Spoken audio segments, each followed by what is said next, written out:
Assalamualaikum warahmatullahi wabarakatuh. Kembali lagi bersama Kang Suhada Official.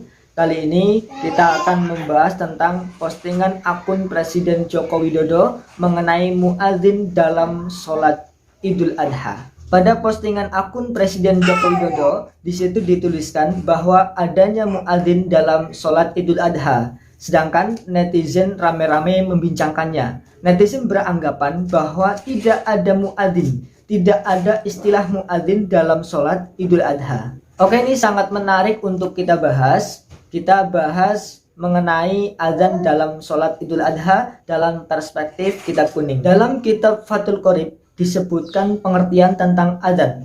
Bismillahirrahmanirrahim. Al-azanu wa huwa lughatan al-i'lam. Azan secara bahasa adalah info atau memberikan info.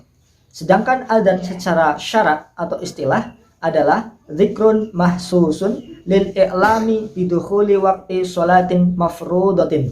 Jadi adzan secara istilah adalah zikir yang tertentu untuk memberikan info masuknya waktu sholat yang fardu. Namun sholat fardu ini ada pengecualian, kecuali sholat fardu jenazah.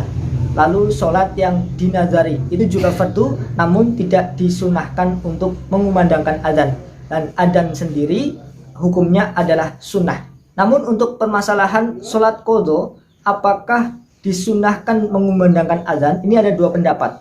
Yang pertama, sunnah mengumandangkan adzan pada sholat qadha. Yang kedua, tidak sunnah mengumandangkan adzan pada sholat qadha. Yang mengatakan masih sunnah mengumandangkan adzan pada sholat qadha, alasannya adzan ini hakun disolah la liwakti. Adzan itu haknya sholat, bukan haknya waktu.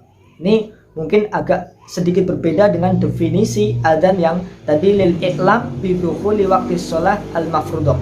Lalu sebenarnya adzan sendiri tidak hanya disunahkan untuk sholat fardu, tetapi ada kalanya adzan itu disunahkan untuk seperti ketika ada bayi yang baru lahir, itu juga disunahkan adzan. Lalu ketika kita melihat makhluk halus atau jin, kita juga disunahkan untuk adzan. Lalu saya menemukan keterangan yang lain tentang masalah adzan ya.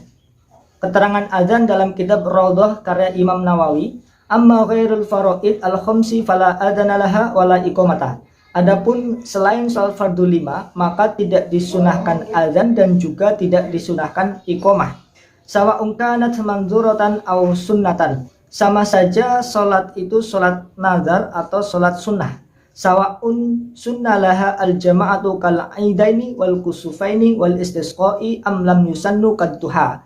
Dan sama saja sholat sunnah itu sunnah yang berjamaah ataupun tidak berjamaah, maka tidak disunahkan azan dan iqamah. Lakin yunadi lil aidi wal kusufi wal istisqa as-salata jami'ah. Tetapi dianjurkan pada sholat Idul Adha, Idul Fitri, sholat kusuf gerhana, sholat istisqa untuk mengucapkan as-salata jami'ah.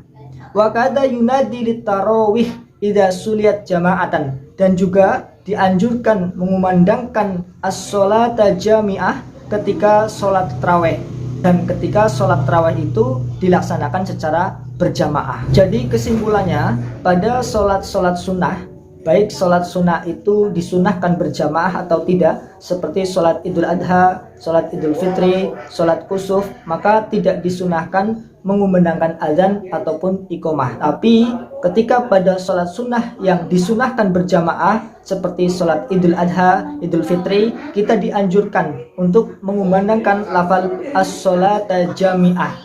Oke, mungkin itu sedikit keterangan mengenai muadzin dan azan dalam perspektif kitab kuning. Silahkan teman-teman semua simpulkan dengan bijaksana apakah postingan akun Presiden Joko Widodo sudah tepat ataukah kurang tepat. Mungkin itu saja, mudah-mudahan bermanfaat. Kurang lebihnya dari saya mohon maaf. Wallahu a'lam bishawab. Assalamualaikum warahmatullahi wabarakatuh.